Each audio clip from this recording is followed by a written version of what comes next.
Ukraine has spent the last 4 years proving one thing: necessity is the most powerful engine of military innovation on Earth. From repurposed moped engines powering long-range strike drones to inflatable decoys fooling Russian targeting systems, the country has consistently found ways to punch above its weight. But in late February 2026, Firepoint, a private Ukrainian defense firm headquartered in Kyiv, added something that could change the trajectory of this war altogether and crush Russia's front lines: the FP7. It's a missile, but not just any missile. It's a domestically produced short-range ballistic missile with big implications, far broader than it first might seem. This isn't just some prototype. The latest reports indicate that the FP7 has reached operational status and can be launched. This could spell doom for Russia's frontline operations within months. So, how fast is it? What's its range? To find out why the Kremlin might suddenly be looking over its shoulder, let's look at those numbers and more. Now, the FP7 has a declared strike range of up to 200 kilometers, or about 124 miles. Its maximum speed is 1,500 meters per second, which amounts to roughly 3,350 miles per hour. It can climb to an altitude of around 40 miles at peak trajectory. The missile's warhead weighs a modest 330 pounds, which is unorthodox for a ballistic missile. They can usually weigh up to 1,000 pounds because they're designed to penetrate targets deep underground or those with heavy armoring. Its circular error probable, which measures accuracy and tells you how close the missile will reliably land near its intended target, is about 14 meters. Then there's the complete flight sequence. Launch and target detonation can take just around 4 minutes, the span of the average television commercial break, which isn't a lot of time to clear personnel from an area. While this might seem like a lot of fairly benign information, those numbers matter. But can the FP7 actually do all of that? To find out, we need to take a look at actual footage of the missile in action to confirm what it does and doesn't. Firepoint's chief designer, Dennis Stielerman, posted the pivotal launch video on X on February 27, 2026, with the caption, "Welcome FP7. The footage showed the missile departing from its launcher and completing the boost phase under power. The solid rocket motor then ignites, the missile accelerates up the launch rail, and it climbs away. Granted, that's not a lot of evidence, other than confirming that the FP7 exists as a physical object, it can launch successfully, and it achieves stable, powered flight. There's no footage of a terminal strike or independent verification against a ground target. Furthermore, there are no confirmations of the accuracy figure, the range, or the maximum altitude beyond what the manufacturer has published in a separate coverage. So, if we take the footage at pure face value, all it technically proves is that Ukraine has built a missile-shaped object that can leave the ground in a controlled manner. But that framing misses the context almost entirely. Ukraine's domestic defense development cycle doesn't work the way a Western procurement program does. There is no multi-year testing pipeline, no congressional approval process, and no years of range testing before a press release goes out. Because the war is ongoing, Ukrainian defense companies have to develop under fire, iterate fast, and disclose selectively. The FP5 Flamingo followed the same development pattern. It was announced, briefly displayed, and then deployed operationally within a relatively short time. In fact, the public learned about its combat use largely through Ukrainian President Volodymyr Zelensky's own statement after the fact. Now, the release of any launch footage of the FP7 suggests that the development program has already progressed significantly beyond what that footage shows. What Ukraine is displaying is certainly not a prototype on its first test. It's more likely an announcement of full capability, and by all accounts could actually be purposefully crafted. Since it only shows the launch sequence, it's censored enough for the Russian media to get the right message. There's another threat on the block that their tactical advisors need to be aware of. And since the missile is never shown striking anything, it can be posted across all social media on both sides of the conflict to show Ukraine's potential and development. But why do they need a new missile when their drone industry has been devastating Russian forces? Well, to answer that, let's go into the actual specs of the missile, starting with range. Now, the stated 124-mile range is the number most likely to generate the wrong first impression. The instinct, given what Ukraine has accomplished with long-range strike drones, is to ask why a short-range missile is meaningful when FP1 drones have struck oil infrastructure more than 1,000 kilometers from the border. The answer has to do with the distinction between a strategic deep strike and an operational precision strike, as well as time.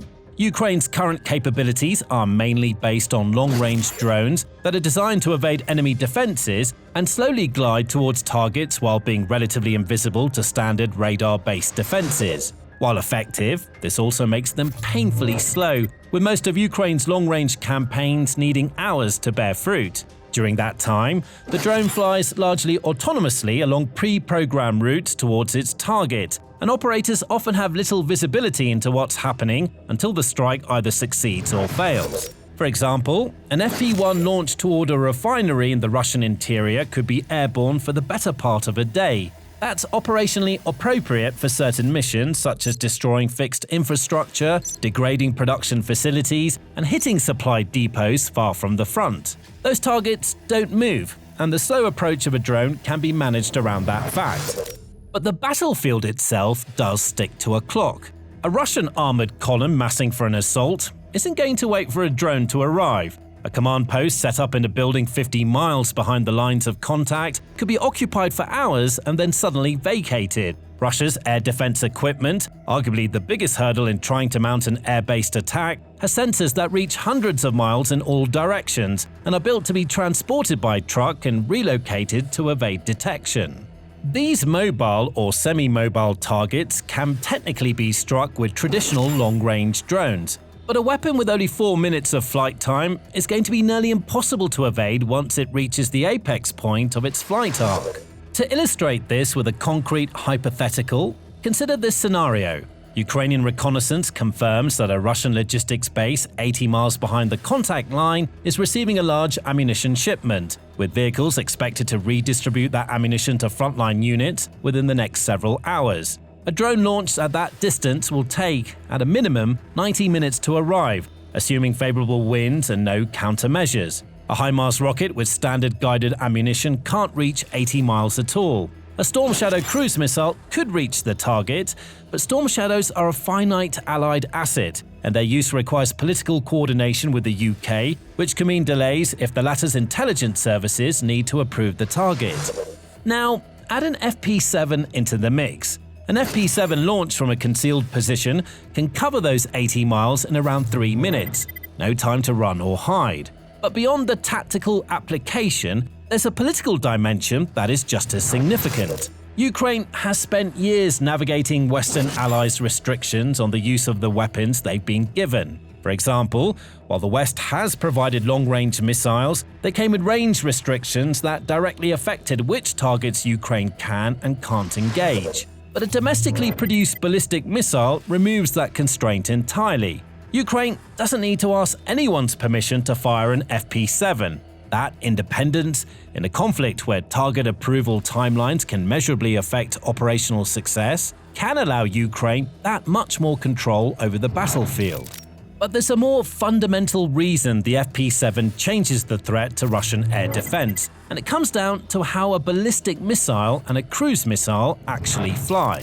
You see, Ukraine has become extraordinarily effective with cruise missiles and drones. Meanwhile, Russia has spent 3 years adapting its air defense posture to counter that threat. The dominant Ukrainian strike profile involves weapons flying at low altitude, gliding close to terrain where radar doesn't reach well, or gets blocked by the same terrain surrounding the drones. The FP1 drone operates in this manner, and so do cruise missiles like the Storm Shadow. So Russia's entire layered air defense architecture is substantially oriented toward detecting and intercepting threats that arrive at low altitude and subsonic or transonic speed. Ballistic weapons like ATACMS, by contrast, follow a high-altitude trajectory and plunge toward their targets at supersonic speed, posing a very different kind of interception challenge. A ballistic missile does exactly the opposite of what those systems are designed to counter.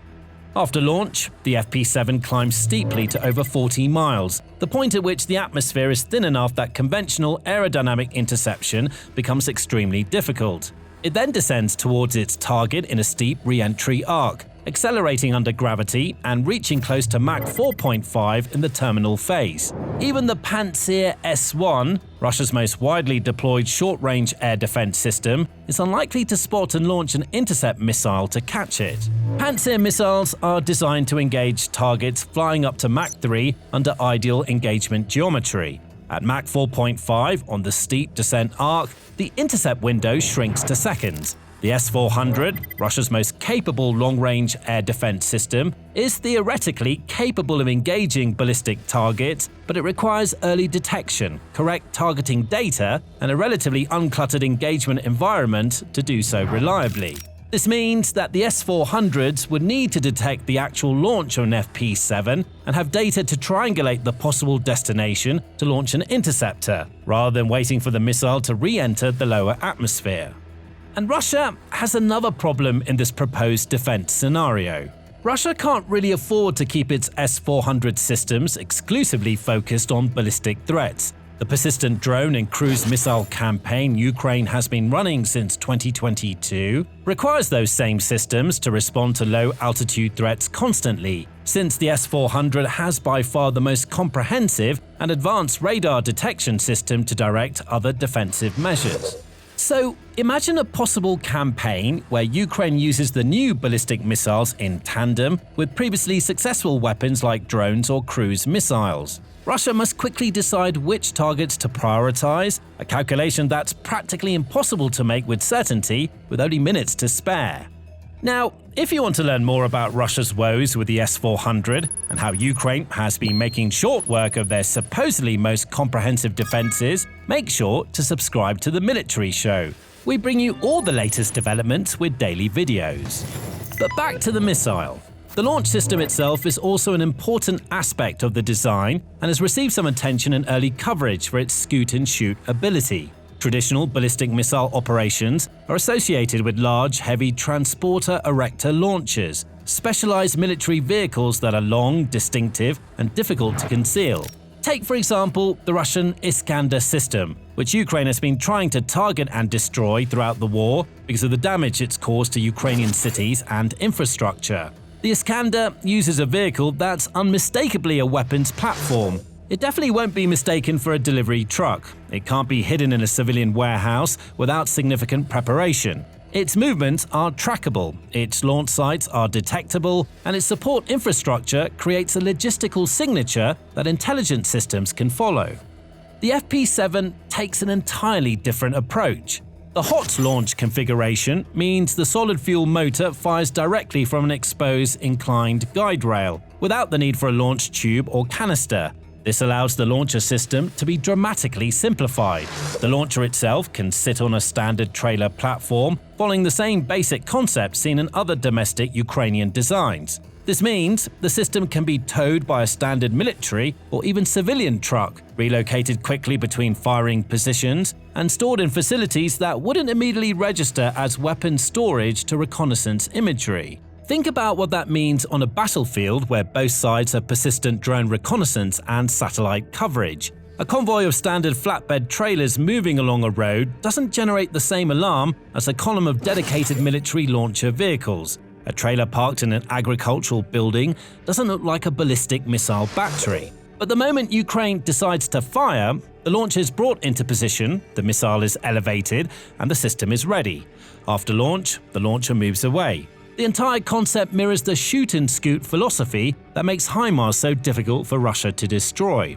The system fires and is gone before a counter-battery strike can be organized. Ukraine has spent years improving upon the same mechanisms and thousands of hours of testing Western artillery and long-range weapon designs to demonstrate that fire and forget is the way to go. And since the FP7's launcher is presumably designed from the ground up to fit into that exact scenario, there's another compounding effect worth noting here. Because the launcher is relatively simple and small, Ukraine can potentially field more of them simultaneously. A traditional ballistic missile battery requires extensive support infrastructure, specialized crews, and significant logistics overhead. A trailer-mounted system with a solid fuel motor and a simplified launch rail requires far less.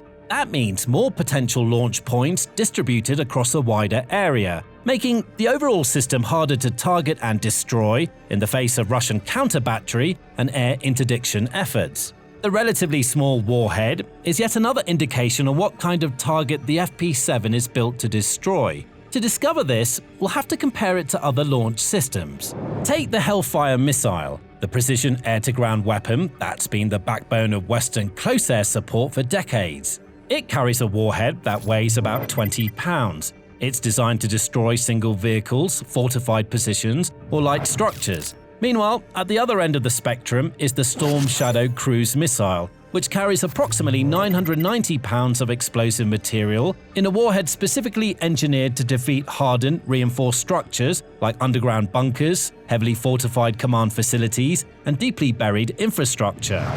The FP7 sits somewhere in the middle, and that's not by chance. The error probability of around 46 feet is notable, suggesting that the missile is designed for destroying structures rather than a single small target. In its weight class, the missile is likely more than enough to neutralize a radar installation or destroy an above-ground post or ammunition depot. It can also collapse a bridge span or make a rail junction unusable, making logistics a nightmare. What the FP7 likely can't do is target deeply buried hardened infrastructure. But notably, Russia hasn't really had the time or infrastructure to create these kinds of command post or defensive structures surrounding Ukraine. If they haven't already been targeted by Storm Shadows or similar penetrative warheads, chances are they don't exist or are relatively meaningless in the grand scheme of the war. Of course, there's another important distinction when discussing the development of the missile itself. While the FP7 may be considered the middle child, Firepoint isn't done. They're building a bigger sibling, which might be the star of Ukraine's long-range weapons, the FP9.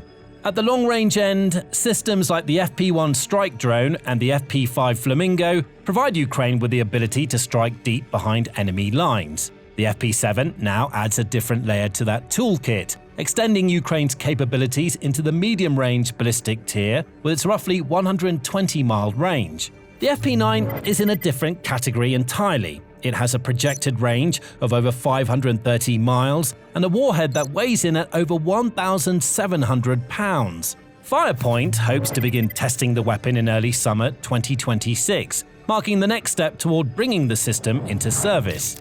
If those numbers are realized, the FP9 would represent the first domestically produced ballistic missile in Ukraine's history with genuine strategic strike capability. A launch from central or eastern Ukraine would theoretically place Moscow within range. A launch from the current contact zone in eastern Ukraine could target every Russian military installation, logistics hub, and industrial facility in the occupied territories, as well as significant portions of southern Russia itself. So, as you can see, the FP7 basically serves as an extended example of what domestic production and design can accomplish. The previous designs paved the way for integrating Firepoint into the mainstream Ukrainian defense systems. The FP7 can outright replace vital and limited Western-procured missiles with cheaper and easier-to-maintain alternatives. Ukraine has gone from having practically no domestic ballistic capabilities to developing its own missiles capable of striking deep inside Russia.